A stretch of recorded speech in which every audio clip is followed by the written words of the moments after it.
And it's such a treat to be here, and it's nice to meet all of you virtually. I hope that we get to meet in person someday.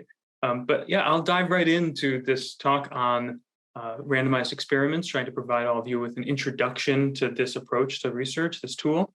And so I'll start off by sharing my screen. And how does that look? Does everyone see the slide? Okay, great.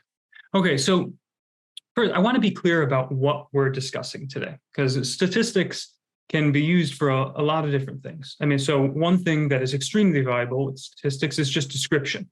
And this might seem really simple, unimportant, but it's really challenging and really important. I mean, simple things like numbers of population by country or GDP by country. You know, we take these things for granted, but they're hard to measure and extremely important. We can also use statistics for prediction. So using data to try and predict things about the future. And third, what we're going to focus on today is what we call causal inference. And I'm going to be talking about a specific approach to causal inference, one that I'm going to argue should provide you with your framework for thinking about causal inference. And so what do we mean by causal inference is trying to learn about the effects of causes. This is a subfield within statistics that is now being used across the social sciences, extremely interdisciplinary, growing rapidly. So it's a really exciting place to be working. And specifically, we're thinking, how do we learn about the causal impact of some cause? That can be some institution or institutional change, some intervention, a policy, or an event on some outcome of interest. And so let's put a little bit of specificity on this. So we can think about some cause or some treatment or some intervention, which we can indicate with D. And we want to learn about how that impacts some outcome, Y. And this general framing encompasses a whole host of questions that we might be interested in as social scientists and political scientists. And so starting here and going on throughout this talk, I want you to think about your research topics, the questions that you're interested in, and think about, in your case, what your D or treatment or intervention would be and what your Y, your outcomes would be. But we can, within political science, imagine a lot of different Ds and Ys. We might be interested in the impact of political institutions on corruption, or various forms of voting technology on voter fraud. Or we could be interested in whether a political candidate is an incumbent on their vote shares. And the list goes on. I mean, there are many different, we can sort of encompass many research questions within this setup of trying to think about how some factor D influences some outcome of interest Y. And so today I'm going to go over first, what is a randomized experiment? I'm going to offer a really useful framework for thinking about causal inference that's going to help us think about what randomized experiments are giving us, the leverage they're providing, which is the Neyman-Rubin potential outcomes framework. I'm going to communicate the concept of observed outcomes and potential outcomes to try and make that distinction clear. We're going to talk about something called the fundamental problem of causal inference, which helps us understand why causal inference is hard and why randomized experiments are valuable. And then we're going to offer an explanation of how it is that randomized experiments through random treatment assignment can solve the fundamental problem of causal inference. We will go over different types of experiments and talk about threats to the validity of experiments in practice. And so let's start off by talking about the potential outcomes framework, random assignment, and defining an experiment. So I want to start off by getting us to think about parallel universes. So, we have this cartoon up of situation where someone asks someone else out for a drink, and the second person either replies essentially yes or no. And then we can see that these parallel universes diverge to different futures. One where this couple gets married and has kids in the front, and then one where they don't, in the back. And so in thinking about causal inference, we're going to be thinking about parallel universes. what happens between two parallel universes when one thing is changed. And so Jerzy Neyman provided a useful model for thinking about this a long time ago, which is he thought about an urn, okay? And we think about each unit having two possible values, two possible outcomes. So remember, Y is a general notation for outcomes of interest. And each unit in our urn has one value when it receives a treatment, denoted Y1, and a different value when it does not receive a treatment, Y0. And so we can imagine all of these being in an urn together. And we reach into the urn and we pull out observations for each of these units. But we only get to pull one realized outcome out of the urn. And so for certain units, we'll see Y1, and for other units, we'll see Y0. So each of these units has two potential outcomes, Y1 under treatment and Y0 under control, but we only observe one of them. We only pull one of them out of Neyman's urn. And so to put this a bit more formally, we're thinking about treatment being assigned, denoted D, where the subscript I indexes units. So DI is the treatment assigned to a given unit. That's going to be equal to 1 if the unit is assigned to treatment and 0 if not. And then second, we're thinking of YI as our outcome for unit I. And then third, and this is the critical part, we're thinking about these potential outcomes, okay? And so potential outcomes are going to be denoted Y0I if unit I is under control, and Y1I if unit I is under treatment, okay? So again, this is going back to the urn model. Each unit I has a Y0 and a Y1, depending on whether they get control or treatment, and we observe one of those two potential outcomes for each unit. Okay, so we have D denoting treatment, Y denoting the outcome, and we have Y0 and Y1, which denote units' potential outcomes. Okay, so back to this parallel universe, we can think of the response of whether to go out for a drink or not as the D, that treatment. And then we can think of the outcomes in these two parallel universes as the Y1 and the Y0, the realized potential outcomes in two parallel universes. Okay? And so we can think about what a causal effect is as the difference between the potential outcomes for a unit. Okay, so we're thinking now about the causal effect of some treatment on one unit I. And the causal effect of a treatment for unit I, we're going to denote here as tau I, defined as the difference between the two potential outcomes. Okay, so the difference between when a unit takes the treatment and does not, we are calling that the treatment effect, the causal effect of that treatment on the unit's outcome Y. But like I said, we only observe one of these potential outcomes for each unit. And so we can formalize the realization of outcomes, the realized outcomes, as being a function of treatment D and potential outcomes Y1 and Y0. And so what this equation here is saying is that the realized outcome that we see YI is going to be Y1 if DI is equal to 1. And conversely, it will be Y0 if DI is equal to 0. Okay, so we call this a switching equation. But via this equation, we are stating that a unit's realized outcomes are entirely a function of its treatment assignment and its potential outcomes. And so I want to move on now that we have this basic setup of the potential outcomes framework of thinking about a term that you'll come across, you should be familiar with, called the fundamental problem of causal inference.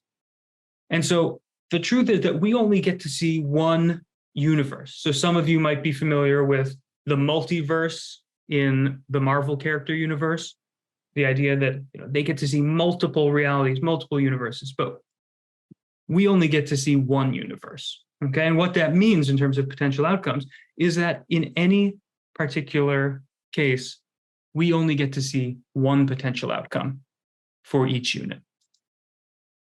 And that means we cannot observe both potential outcomes for each unit, and therefore we cannot calculate y1i minus y0i. We don't get to observe the causal effect of treatment on an individual unit. We would need to see two parallel universes to know that. And so how can we get around the fundamental problem of causal inference? So let's step back, think about the EARN model, and let's imagine a population with just 4 units, okay? So in this table, we are indexing 4 units in I. So each of these rows corresponds to 1 unit. And for each of these units, we have 4 variables. Okay, so we have DI, which indicates whether that unit received treatment or not. We have the unit's treated potential outcome and their control potential outcome. And because we are seeing both of their potential outcomes, we know the true treatment effect for that unit. Okay, the difference for unit 1, when it receives treatment and control, is 6. Okay, so we know that right now in this context of full knowledge. And I want us to note here the distinction between potential outcomes and observed outcomes. Okay, so potential outcomes we only know about in an omniscient state where we see both parallel realities. But observed outcomes are just going to be one value for each unit that is a function of its treatment and its potential outcomes. We're only going to get to see one observed outcome per unit. And so, toward that end, what do we actually observe for each of these units?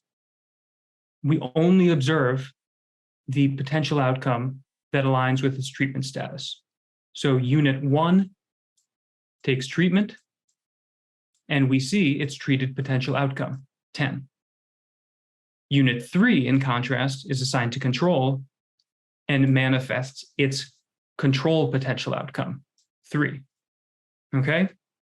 So we can actually think about causal inference as a missing data problem. The problem is that we only get to see one potential outcome for each unit.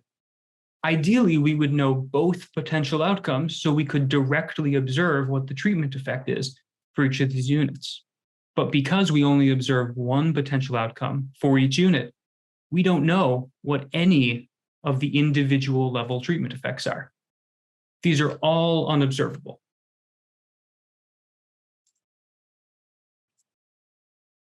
And so, how can we make some progress here? So how can we maybe combine across the treatment effects, those individual level treatment effects, and say something about all the units? So one way of approaching this is to think about the average of the treatment effects. And so we can sort of change our goal. Rather than trying to think about learning what the treatment effect is for each individual unit, we change our goal to trying to learn about the average treatment effect, the average effect of treatment for all the units.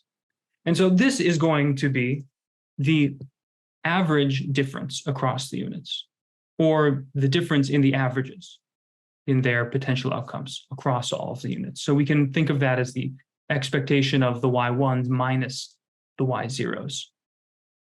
And so briefly to review the fundamental problem of causal inference before proposing a solution in the form of randomized experiments, I want to just reiterate a couple key points. In the potential outcomes framework, y1 refers to the outcome for a unit if it's treated, and y0 refers to the potential outcome if that unit is not treated. And for any unit, either y1 or y0 is missing. we never observe both because of the multiverse problem. We only exist in one universe. We don't get to see parallel universes. And so our goal is going to be to estimate the average treatment effect. So the average of the differences between the potential outcomes.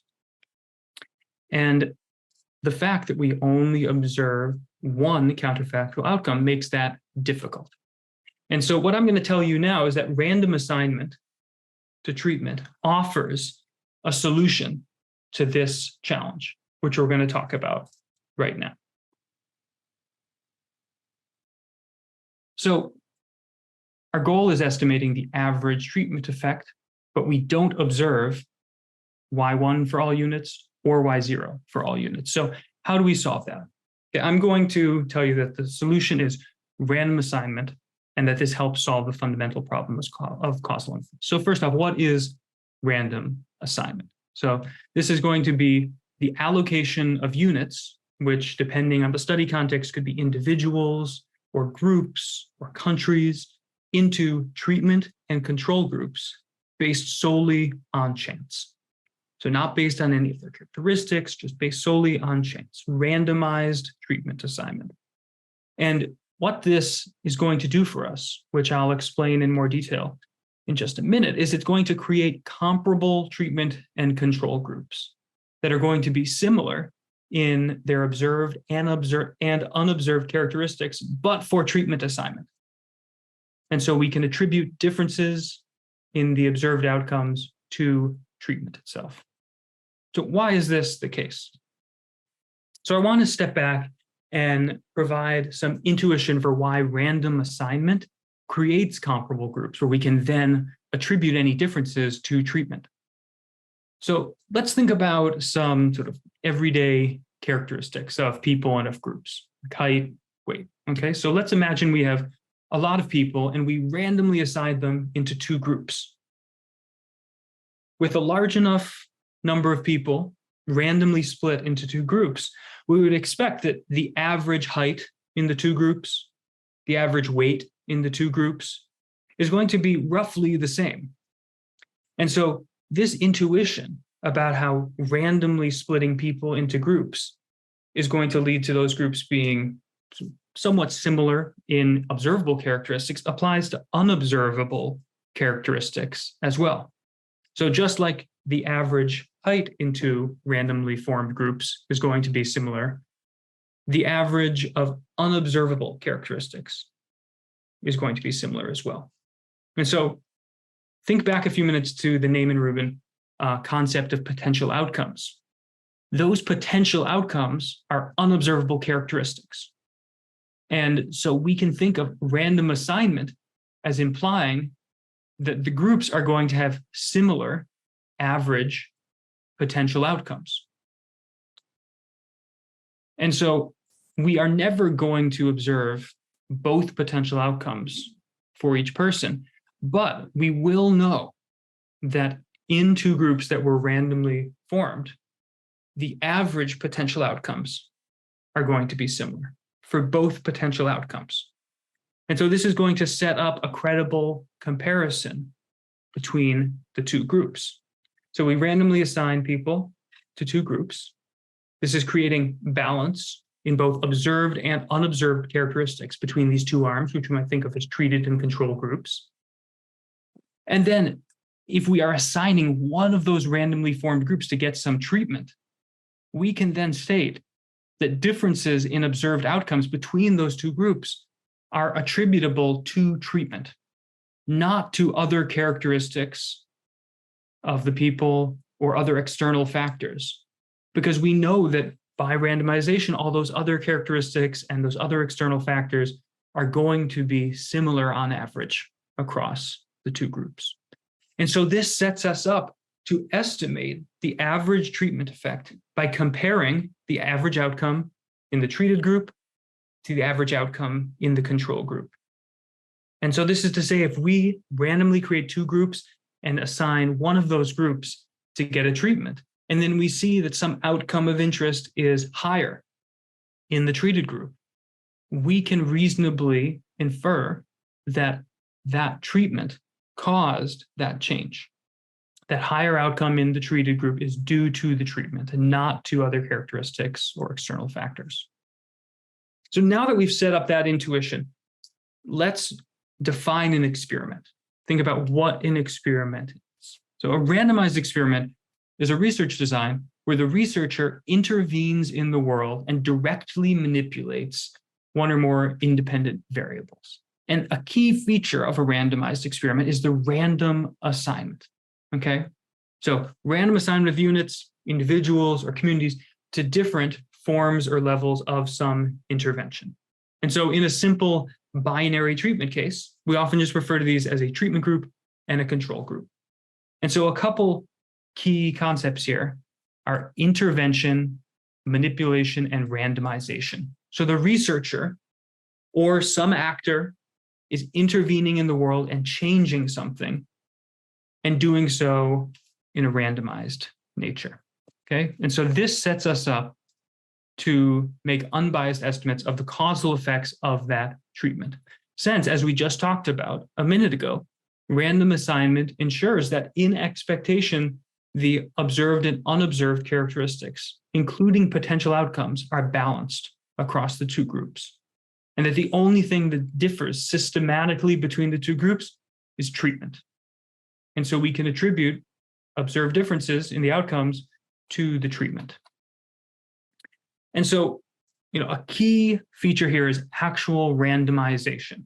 Okay, this is what we're going to be focusing on today, randomized experiments. And I'll talk about as if randomization in just a few minutes, but we are focusing on actual random assignment of units to different levels of treatment. And so this can take the form of physical randomization, such as drawing balls out of a lottery machine, but more often nowadays it takes place in R or on your computer. Computers are a lot faster at randomizing large numbers of units to different treatment levels than we would be if we were using a lottery machine. And so with actual randomization to different levels of treatment or different arms, randomized experiments or randomized controlled trials provide a credible and intuitive way for learning about causal effects because they create groups whose potential outcomes are identical in expectation. And so what this accomplishes is it creates treatment assignment that is independent of potential outcomes. And so this sort of upside down T here is an independence operator. What this is stating is that treatment assignment is not related with either of the potential outcomes. So this is saying the people who got assigned to treatment aren't going to have systematically higher or lower control potential outcomes and are not going to have systematically higher or lower treated potential outcomes. Treatment assignment is independent of both potential outcomes. And we achieve this really important result through random assignment, okay? We don't need to rely on assuming that we have included the right variables in our regression model and excluded wrong variables. We don't need to make assumptions about what variables are the right ones to include in our study. Through the actual act of intervening in the world and randomly assigning people to one treatment arm or another, we achieve this really important independence relationship between treatment assignment and potential outcomes. And so I want to highlight here that randomized experiments are not just a tool. They are not just a research design, but they can also be a framework for thinking about how to assess research designs more generally. And so I know at the beginning of my methods training, I was first introduced to OLS regression, and only later did I learn experiments. And because of that, I started off thinking as sort of like of OLS regression as my framework for how to think about causal inference. And in retrospect, I wish that it had been flipped, because randomized experiments provide a really useful framework for what the gold standard of clear causal inference should be. And it allows you to compare other research designs and approaches to statistical analysis in terms of how closely they approximate this gold standard of the comparison between treated and control units in an RCT. And so, again, I would recommend not just thinking of randomized experiments as a research design, but also as a framework, a conceptual framework for how you think about judging the credibility of research designs. So let's move on to talking about experiments, more specifically, different types of experiments, and providing a few examples of experiments in the social sciences. So I'm going to offer definitions for a series of types of experiments. And so the first type of experiment is a field experiment.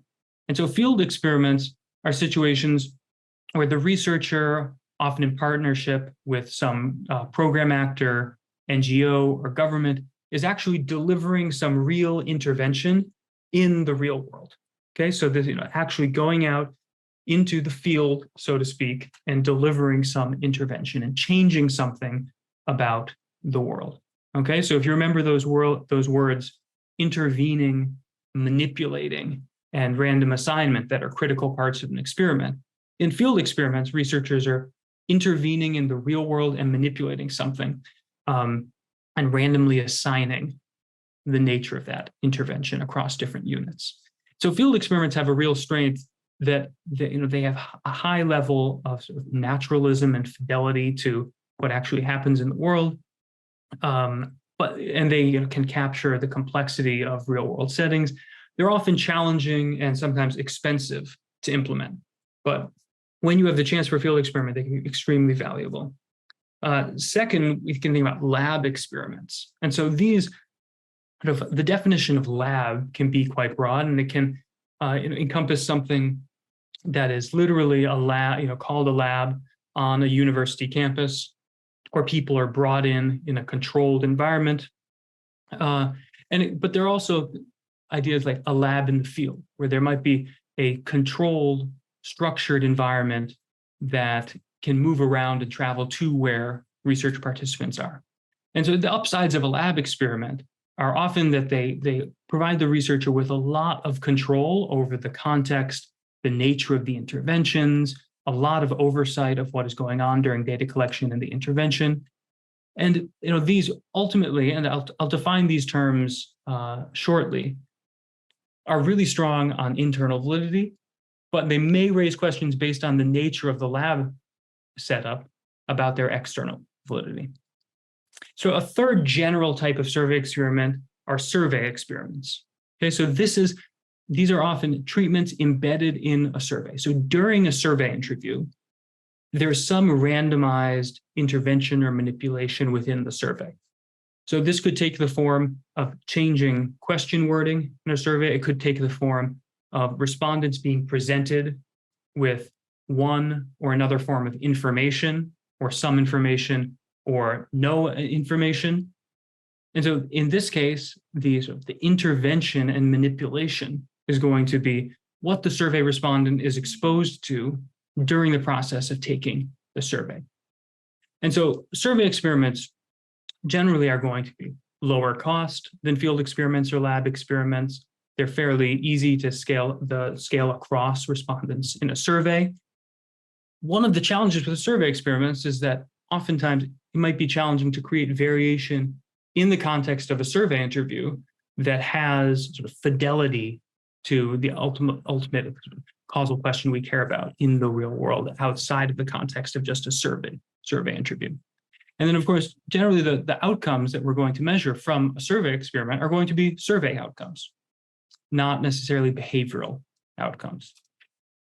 So two other types of experiments we want to talk about are conjoint experiments. So this is often presented to people as a set of text, sometimes images, but the idea is that people are presented with a profile or a vignette where multiple attributes of the profile or the vignette are randomly varied simultaneously. So I'm going to show you an example of conjoint experiment in just a few minutes to put some concrete intuition to this. And conjoints can be really useful in both lab and survey settings. And they're helpful for studying sort of complex trade-offs, complex situations where we want to randomly vary many different things and learn about the effects of many different dimensions of variation. And then last, I want to define an audit experiment. So this is a type of experiment you may have run across in political science studies, generally where sort of standardized queries or applications are sent to certain government bodies or employers, and the content of the queries or the applications are randomly varied to see how that impacts the responses from the entity or the organization. And so I'm going to give you a concrete example of an audit experiment in just a few minutes as well. So two other types of research designs that use the term experiment that I'm not going to talk about in depth today, but I want to make clear how they relate with what we're talking about today, are referred to as natural experiments. Okay? And so natural experiments can occur with randomization or with as-if randomization.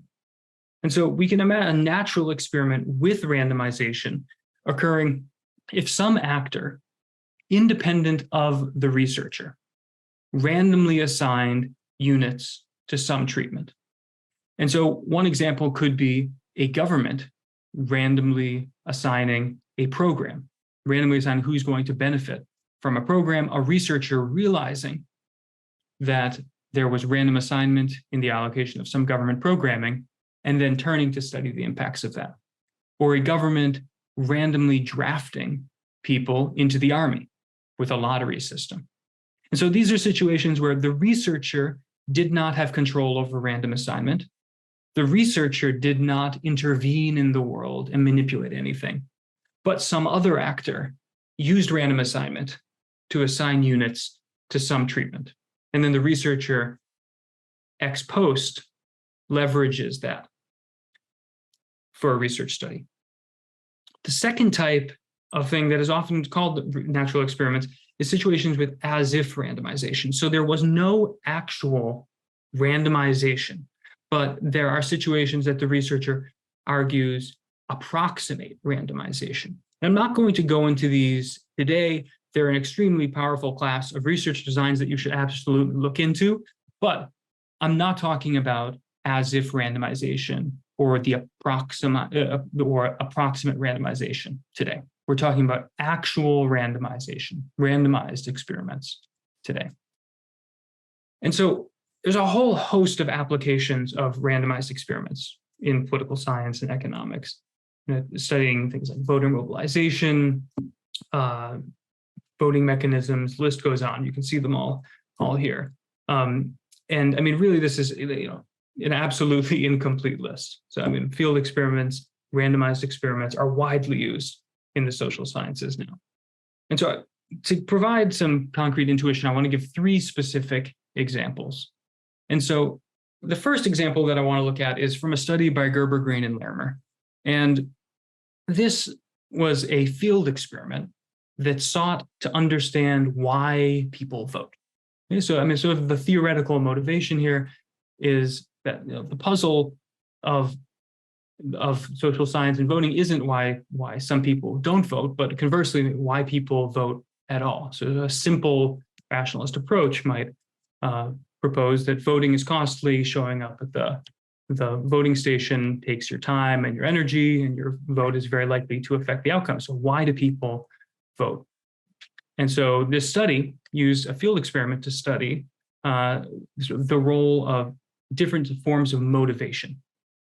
So personal motivation, social pressure. And they did this by actually sending mailings to 180,000 households in 2006 in Michigan. Okay, so again, this is a field experiment in the sense that the researchers intervened in the real world. So they actually sent out mailings, physical mailings to 180,000 households. And they randomly manipulated the content of the mailings that different households received. And so this study came out in the APSR in 2008. And the mailings had four different styles of content. And so households were randomly assigned to get one of these four mailings. And so the first mailing, which was called the civic duty mailing, just encouraged people to vote. Very simple. The second mailing, exploring a sort of Hawthorne effect where people might change their behaviors because they're aware that they're being studied, encouraged people to vote and told people that you are being studied. Third, there was a treatment to explore personal motivation. And in this, the researchers drew on the fact that voter history is on the public record. And so they were able to draw on that and show people data on whether their own household voted in the last two elections. So people received a letter that showed them public records of whether they voted or not in the last two elections.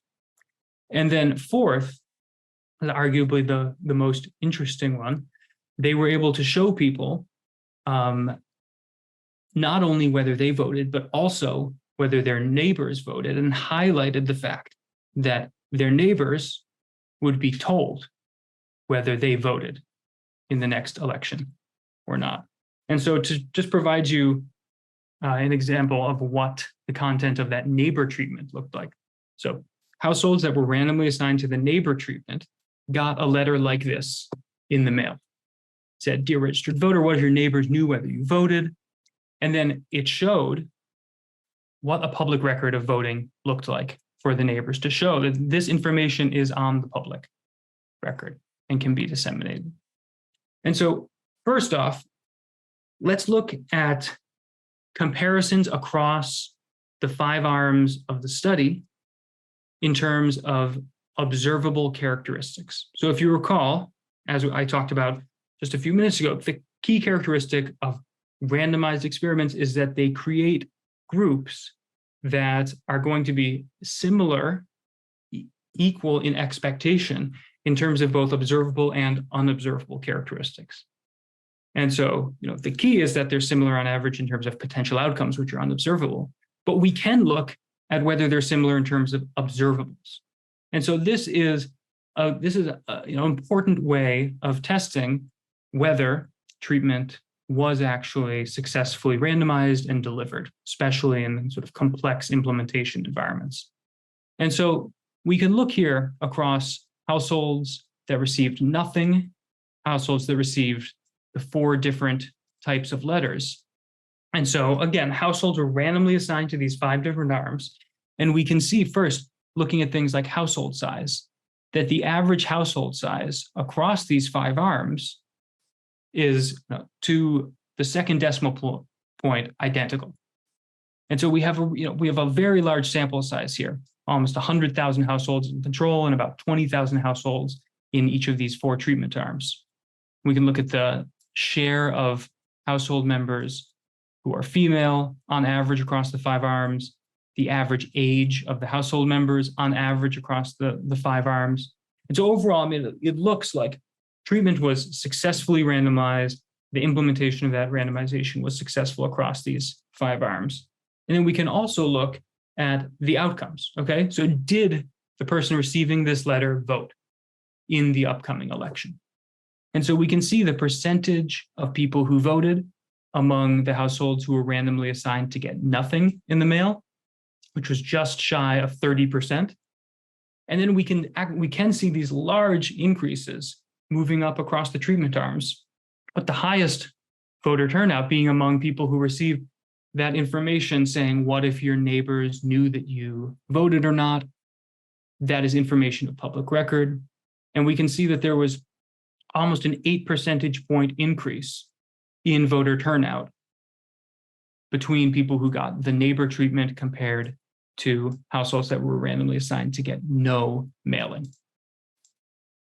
And so second, I want to talk about an audit experiment. Okay, so this is a famous audit experiment conducted by Bertrand and Mullainathan where they randomly assign characteristics of resumes.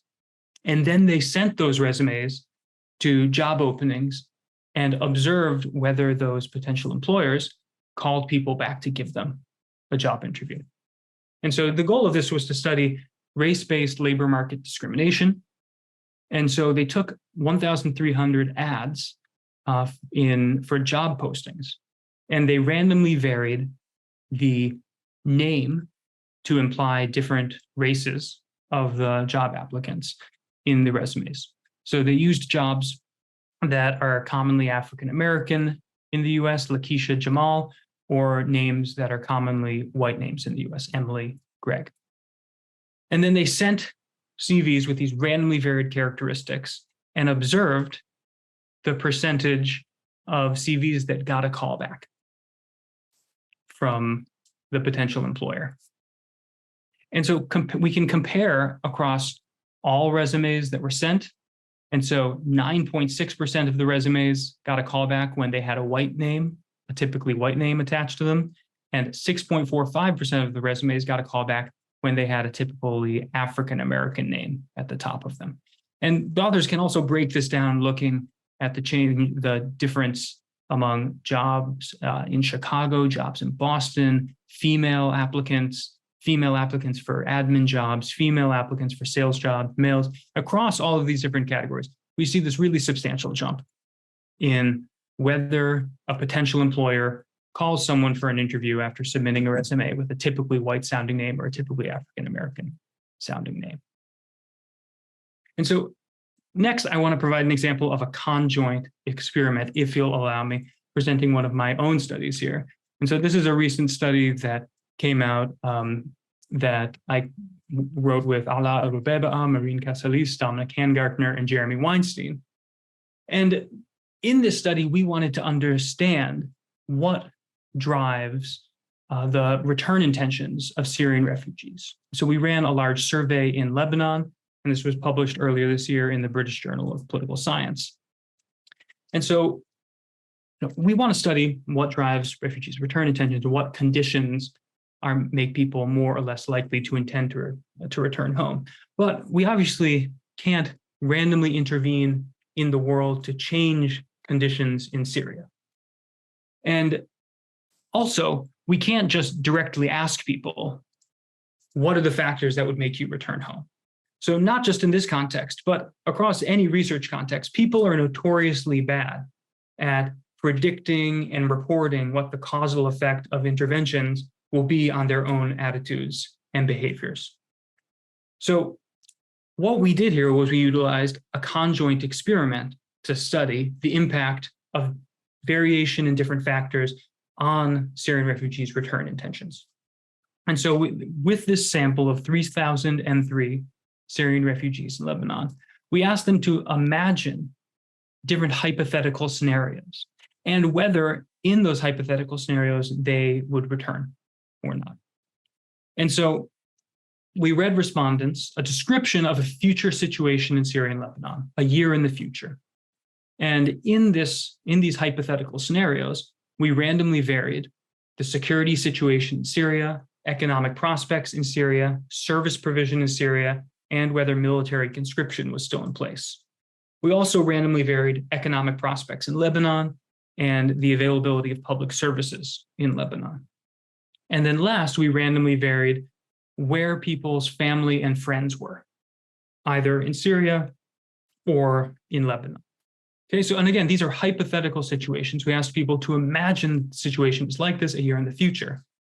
And so to show you what one iteration of this conjoint experiment would have looked like, it would have said, imagine that a year from now, all of Syria is quite safe. And so just to be clear, these sections that are marked in bold are the parts of the text that were randomly varied across different iterations of the vignette. And so it went on. It appears that and then we piped in their hometown, there are many job opportunities. As for conscription, military conscription is still in place.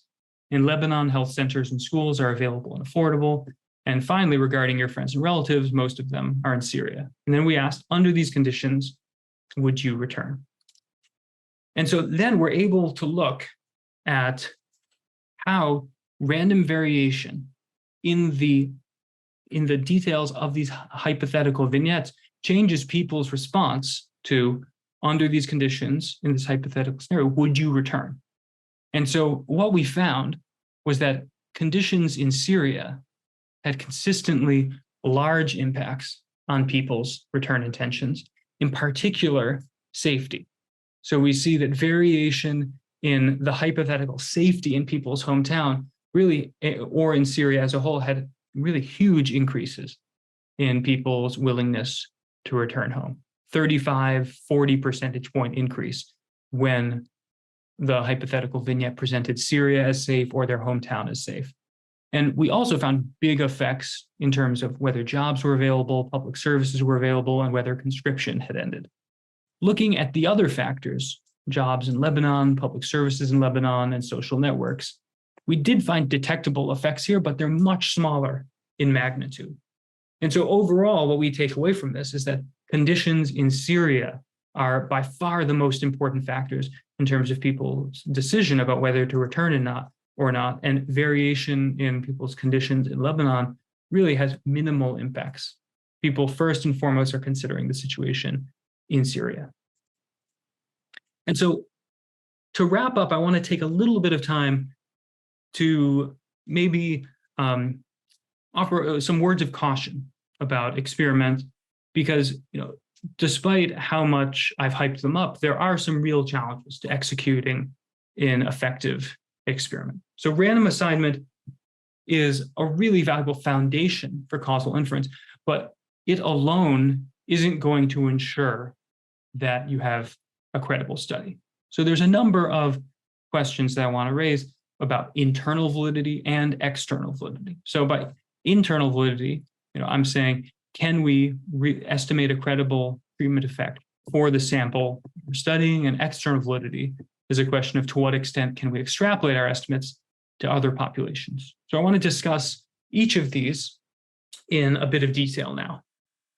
And so there's a number of threats to internal validity in an experiment. And so first can just be a simple failure of randomization. And so that can happen at multiple stages.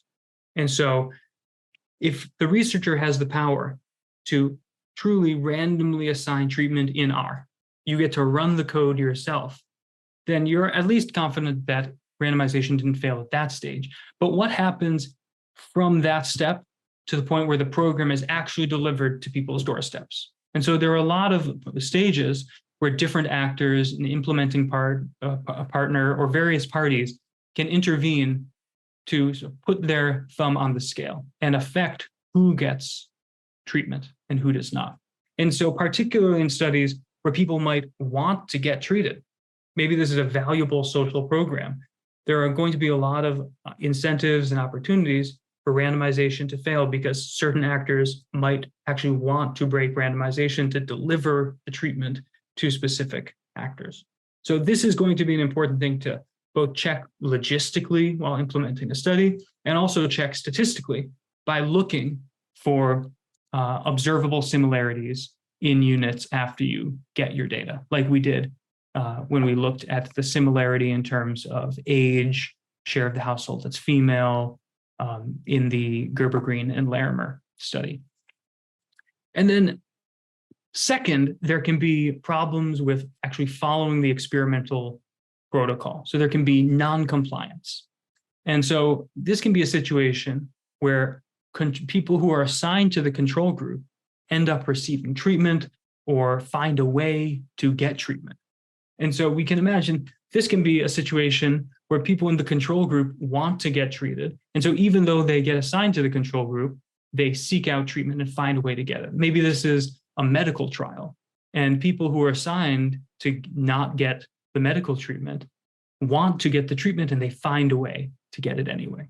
Or vice versa, we could imagine a situation where treatment is maybe some onerous responsibility, a program that people need to stay in, and it takes effort in order for them to sort of take treatment, and people end up crossing over into control because they don't want to actually follow through with this treatment program. Also, there can be issues with attrition, which is people dropping out of your study sort of after treatment assignment, but before you measure your final outcomes. And especially if attrition is correlated with treatment assignment or with potential outcomes, this can fundamentally undermine the credibility of your comparisons. Because as you will recall, the key value of experiments is it creates control and treatment groups that are similar in observable and unobservable characteristics. But if people in one arm systematically drop out, then that will break that underlying credible comparison between the two groups. And then the fourth threat that I want to talk about is the issue of spillovers. And so the assumption of no spillovers is sometimes referred to as the stable unit treatment value assumption, or SUTVA. And SUTVA actually encompasses a bit more than spillovers, but spillovers is one critical component of SUTVA. And so what this means is that the treatment applied to one unit isn't spilling over on to other units. And so the treatment applied to one unit isn't affecting the outcomes of the other units. And so there are a lot of important real-world situations where spillover is going to be a real issue. So one could be vaccines. And so the more people who get vaccinated, the more general population health is positively impacted. And so having one person get vaccinated is not just improving that person's health outcomes, but is actually having positive spillover effects for the broader population. And so there are multiple designs and approaches for thinking about how to deal with spillovers in an experiment that I don't have time to talk about today. But if you ever are thinking about an experiment and there's the risk of spillover, it's going to be an important for literature for you to engage with and think about how you can adjust for that. And so let's think briefly about some of the threats to external validity. So the extent to which your survey provides evidence that is interesting for a broader population of units. And so first off, there's an issue that the people who participate in any given experiment are unlikely to be representative of the broader sample that you ultimately care about. And so this isn't sort of a binary concern. It's going to be sort of a continuum concern of the extent to which you think that what you find in your sample is representative of broader phenomena. And then second, we might be concerned that programs aren't representative, or an intervention is not representative of real world programs. So the treatment that you're actually able to randomly assign and deliver in an experiment might differ from how the program would actually be delivered if it were executed on scale for the full population. And then second, there might actually be scale effects where the treatment effect is different when you're delivering it to a couple hundred or a couple thousand units compared to if a program were scaled up for a full national population of millions of people. And so briefly, I just want to highlight that there's a number of important things that we didn't have time to go over today.